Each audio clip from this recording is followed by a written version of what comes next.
Welcome to my channel शुक्राना गुरुजी। जय गुरुजी संगत जी।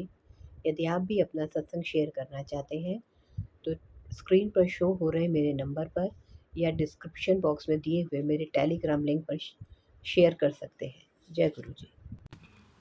जय गुरुजी। संगत जी, आज एक साखी की व्याख्या कर रही हूँ, सुनिए। साखी का नाम है जीवत मरिए भवजल तरिए।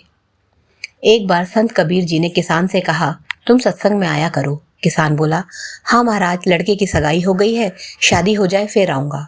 लड़के की शादी हो गई। कबीर जी बोले, अब आओ। महाराज, मेहमान आते जाते हैं, थोड़े दिन बाद आऊंगा। किसान बोला। करते करते 2 साल बीत गए। कबीर जी बोले, अरे अब तो आओ। महाराज, मेरी बहू है ना, माँ बनने वाली है, घर में पोता आएगा, मैं दादा बनूंगा, उसके बाद कथा में आऊंगा। पोता हो गया। कबीर जी बोले, अरे अब तो आओ। किसान बोला, महाराज आप तो मेरे पीछे ही पड़ गए हैं, दूसरे नहीं मिलते क्या आपको? हार कर कबीर जी ने हाथ जोड़ लिए।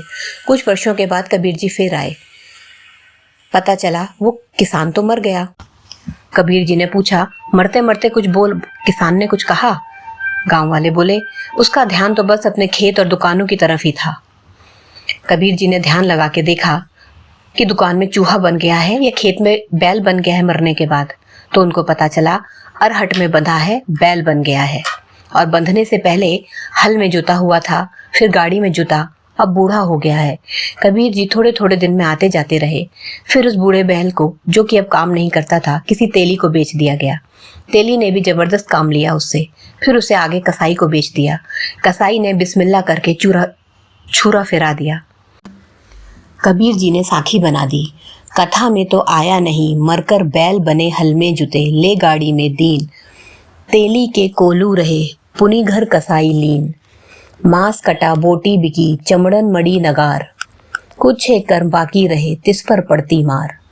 नगाड़े पर डंडे पड़ रहे हैं, मतलब उस खेत वाले के, उस किसान के कुछ कर्म अभी भी बाकी रह गए हैं, इसीलिए तो उसे नगाड़े पर चढ़ने के बाद भी डंडे पड़ रहे हैं। मन को संसार में नहीं लगाना चाहिए। नाव पानी में रहे तो ठीक, लेकिन पानी नाव में नहीं आना चाहिए। इसीलिए संत फरमाते हैं, जीते जी मरो, जीवत मरिए भवजल तरिए। जय गुरु जी।